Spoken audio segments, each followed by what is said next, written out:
Bienvenue dans ce podcast de la réveilleuse de magie, où je vais te raconter l'histoire de celle qui a entendu l'appel de la déesse. Alors installe-toi bien confortablement et laisse-toi transporter par cette histoire. Là où elle en était.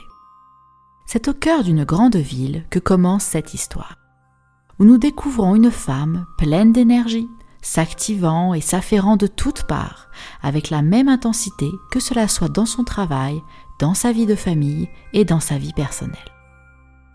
Enfin, la proportion laissée à sa vie personnelle est assez infime par rapport à tout le reste, et se trouve être le plus souvent utilisée à son repos tellement elle est épuisée à la fin de ses journées.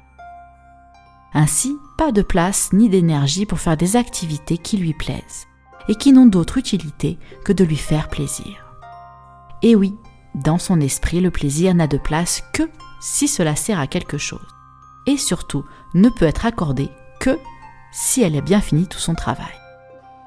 Mais voilà, dans les rares moments de calme et de solitude, elle entend comme une voix plaintive en elle, qu'elle ne sait identifier, et qu'elle cherche à éluder le plus vite possible pour ne pas que cela vienne troubler son train de vie quotidien, bien organisé. Les jours, les semaines et les mois passent. Elle en oublie totalement cette plainte murmurée. Elle continue son rythme de vie effréné, en y mettant tout son cœur, sans même se questionner. Elle est totalement dévouée à son travail, sa famille et ses objectifs. Rien de tout cela n'est à remettre en question pour elle. Elle doit juste donner son maximum dans tout ce qu'elle fait. Là où tout a basculé. Jusqu'au jour où elle se retrouve exceptionnellement à travailler chez elle. Expérience nouvelle pour elle, elle se surprend à rêvasser un peu plus dans cet environnement familier, confortable et sécurisant, traînant un peu plus que d'habitude à faire ce qu'elle a à faire. Elle n'y prend pas garde, mais un sentiment insidieux s'infiltre dans son temps de travail, comme des émotions de tristesse, voire de dépression. Et là, elle entend dans sa tête. C'est vraiment juste cela la vie ? Travailler, s'occuper de ce qu'on aime, se reposer et recommencer la même chose chaque jour ? Et cette simple phrase a un effet d'électrochoc en elle. Elle aime son travail, elle aime sa famille. C'est une simple évidence. Mais il manque quelque chose. Il manque cet émerveillement, cette passion pour quelque chose qui n'appartient qu'à elle, qu'elle ne fait que pour elle. Ce petit plus qui fait que la vie prend tout son sens. Là où tout avait commencé. Elle se remet à penser à ce qu'elle faisait quand elle était enfant. Ces jeux imaginaires qu'elle s'inventait, ces contes de fées qui la faisaient rêver, ces lieux qu'elle voulait visiter. Constatant que rendue adulte, dans son travail si sérieux, l'imaginaire n'a pas beaucoup de place. Puis elle réfléchit aussi à ce en quoi elle croyait quand elle était petite. Initiée à la religion catholique, elle a toujours cru en Dieu. C'était une évidence aussi pour elle, qu'il y ait une force au-dessus responsable de toute cette création. Or, à l'adolescence, elle a vite compris la différence entre la religion et la foi, et ne souhaitait plus appartenir à cette religion qui interdisait tellement de choses sans vraiment d'explication, et en parfaite contradiction avec la nature de l'être humain. Elle se rappelle ses nombreuses interventions en cours de catéchisme qui lui ont valu plusieurs remontrances, car il n'était pas bien de questionner l'ordre établi. Comme par exemple, pourquoi Dieu serait fâché de nous voir rire et courir dans l'église, alors qu'il nous a créés ainsi ? Ça n'a aucun sens. Et pourquoi la Genèse serait une fable et non la réalité ? Et pourquoi je dois dire « c'est ma faute » avant de consommer l'hostie ? Je n'ai rien fait de mal. Elle sourit en repensant à toute cette impertinence enfantine dont elle faisait preuve. Mais s'attriste en même temps, se disant qu'elle était devenue malgré elle, celle qui respecte l'ordre établi. En remplissant ses listes de choses à faire, en suivant les règles, en s'imposant des règles supplémentaires personnelles. Puis lui revint à l'esprit ce moment de bascule crucial qui a eu lieu à ses 16 ans, lors de la fête de Pâques. Une femme tout de noir vêtue pleurait à fendre l'âme, mais personne ne l'avait remarqué sauf elle. Personne ne lui apportait de soutien, trop occupé à psalmodier telle ou telle prière. Et là, ce fut le coup de grâce pour elle. Pourquoi une religion qui prône tant d'amour et de charité devrait nous rendre si tristes et si seuls ? C'est ainsi qu'elle s'est détachée de l'Église catholique dont le dogme ne lui convenait pas. Là où tout recommence. Or, depuis ce temps-là, même si elle continuait à croire en une force supérieure, elle n'avait pas nourri de vie spirituelle quelle qu'elle soit. Face à ce constat, une sorte d'eureka se produit en elle. Voilà, c'est ça qui manque dans ma vie, de la spiritualité. Ainsi, elle se met à réfléchir, se disant que définitivement, les religions classiques ayant trop une influence patriarcale et mettant la femme à un niveau diabolique ou inférieur, ce n'est pas pour elle. Mais du coup, quoi ? Elle n'a pas beaucoup de connaissances dans les autres formes de spiritualité d'autres cultures et ne sent pas une attirance particulière vers l'une d'elles. Mais soudainement, lui revient à l'esprit sa passion pour la mythologie celtique. Plus spécifiquement, la légende d'Avalon et du roi Arthur, dont elle adorait regarder le téléfilm Les Brumes d'Avalon, au point qu'elle en connaît la moindre réplique. Déjà petite, à chaque fois qu'elle se sentait triste ou qu'elle était toute seule, elle aimait se plonger dans l'ambiance que lui offrait ce téléfilm pour s'évader vers d'autres temps. Et à chaque fois, cela lui redonnait du baume au cœur, peu importe ce qui se passait dans sa vie, faisant en sorte de ne plus se sentir ni seule ni triste, comme cette femme qu'elle avait vue dans l'église. Et si c'était ça, la clé pour elle ? D'un élan soudain, elle repousse tout son travail qu'elle avait à faire, se saisit de son ordinateur et tape spontanément dans la barre de recherche internet « Prêtresse d'Avalon ». Et là, quelle ne fut pas sa surprise dans les premiers liens qui apparaissent. Un site expliquant l'existence d'un temple de prêtresse d'Avalon à Glastonbury, en Angleterre, et qui offrait des formations pour devenir une prêtresse du XXIe siècle, avec un livre disponible pour découvrir tout cela. Elle n'en croit pas ses yeux. Des larmes de joie viennent embrumer son regard. Son cœur explose de bonheur dans sa poitrine. Et c'est à ce moment-là que la voix plaintive si longtemps en elle s'est transformée et que tout a vraiment commencé. Là où elle entend. « Ah, enfin, c'est pas trop tôt !»« Mais qui es-tu ? » ?»« Je suis la voix que tu as mis de côté depuis si longtemps, que tu écartais pour te perdre dans la multitude des activités que tu avais à faire, que tu ne voulais pas entendre de peur que cela trouble ton quotidien bien ordonné. »« Oh pardon, je suis désolée, je ne savais pas. » »« Ne t'excuse pas, tu ne pouvais pas choisir de meilleur moment que celui-ci pour m'entendre. »« Ah bon ? Comment cela ? » ?»« Eh bien, ce moment était le meilleur pour m'entendre, car ton système de contrôle si bien en place d'habitude a diminué son attention. Cette simple pensée de ras-le-bol, de non-sens, en te disant qu'il y avait plus dans la vie que ce que tu avais jusque-là, eh bien cela a créé une petite faille dans ton système de protection qui m'a permis de me faire entendre plus facilement. En effet, j'ai tellement peur du changement en général que cela vienne détruire le monde tel que je le connais, que je fais tout ce que je peux pour exercer un contrôle puissant afin que tout reste comme avant. Aussi, je dois t'avouer que tu me fais un peu peur, car il y a quelque chose dans ta voix de très puissant et en un sens pour moi incontrôlable. Donc ça y est, c'est le moment où tu vas tout détruire. Pourquoi crois-tu que je te veux du mal ? Je suis toi, ton âme, ton guide incarné au sein de ton être, celle qui connaît toutes les parts de toi, autant celle de l'ombre que celle de la lumière, et qui sait où t'inviter à aller pour que tu vives cette vie dans les meilleures conditions. Pourquoi crois-tu que la destruction est quelque chose de négatif ? La destruction d'une prison, par exemple, pour te libérer, n'est-elle pas une bonne chose ? Mais je ne suis pas en prison. J'aime ma vie et les gens qui sont dans ma vie. Je ne veux pas perdre ou détruire tout cela.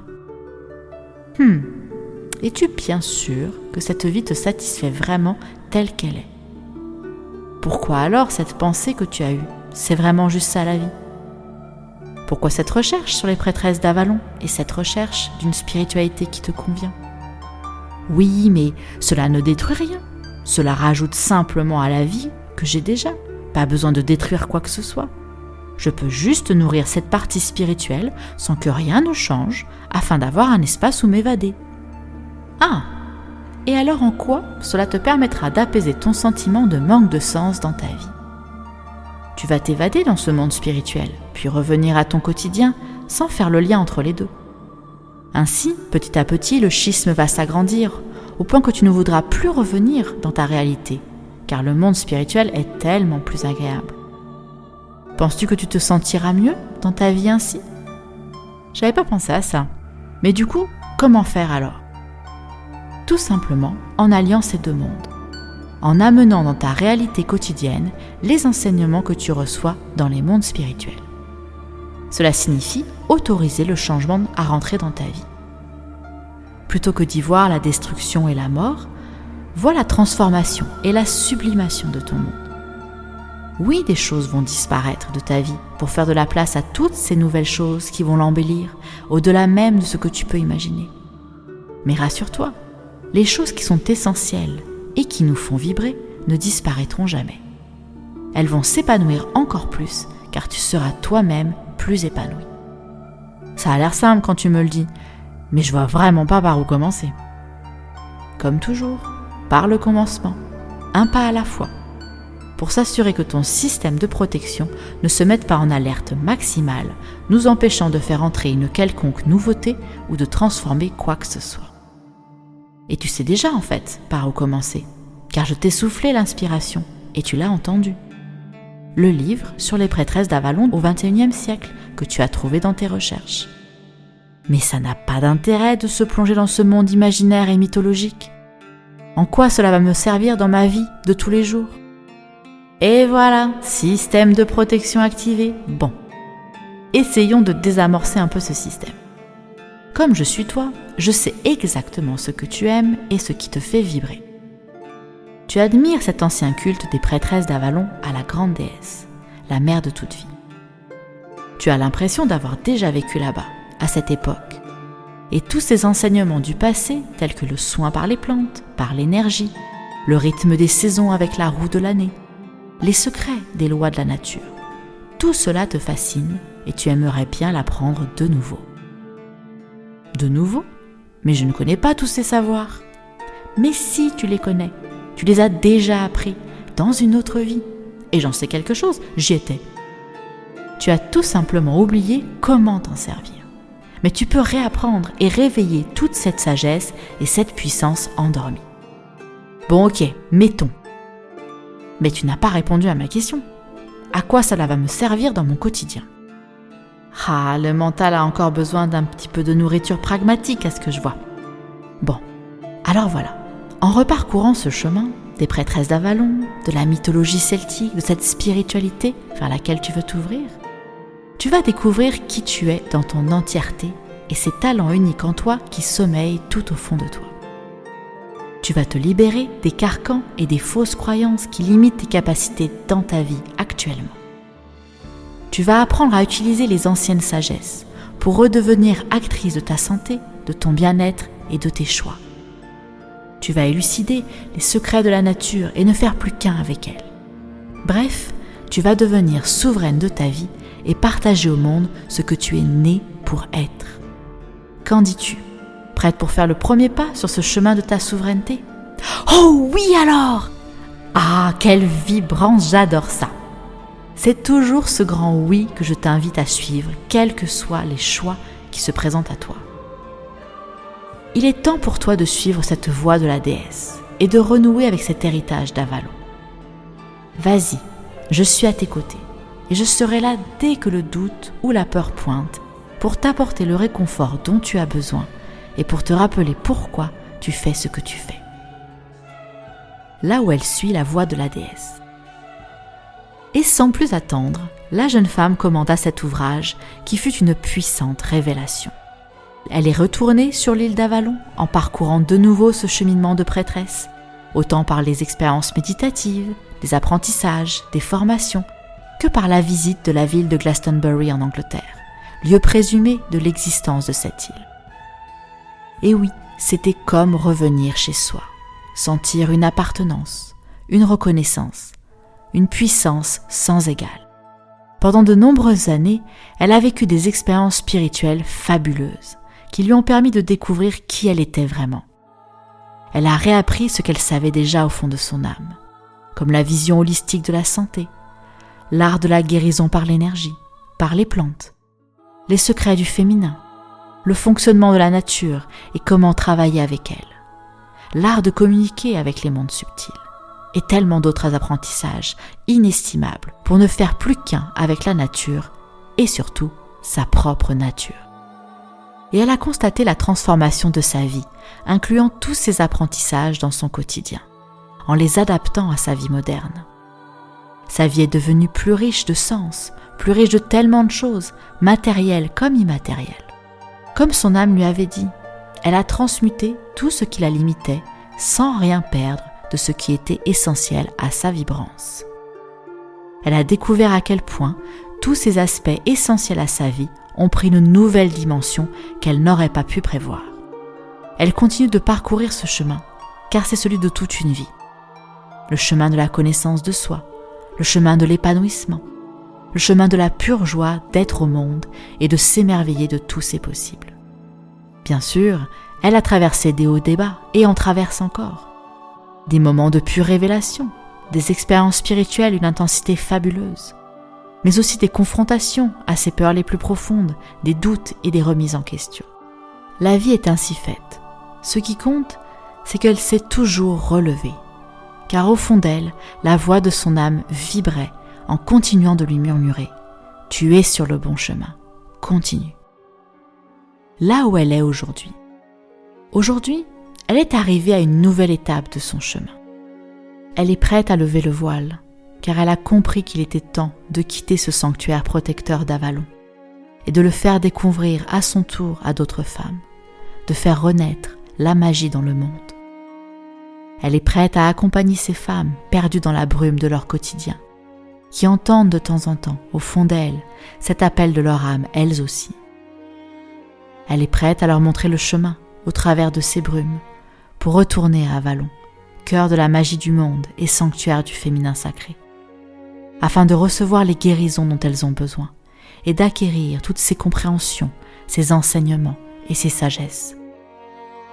Elle est prête à se mettre au service de toutes ces femmes qui veulent elles aussi devenir souveraines de leur vie et les guider dans ce voyage initiatique de transformation. Tu l'auras sans doute compris, l'histoire de cette femme, c'est la mienne. Je suis celle qui entend les murmures de ton âme.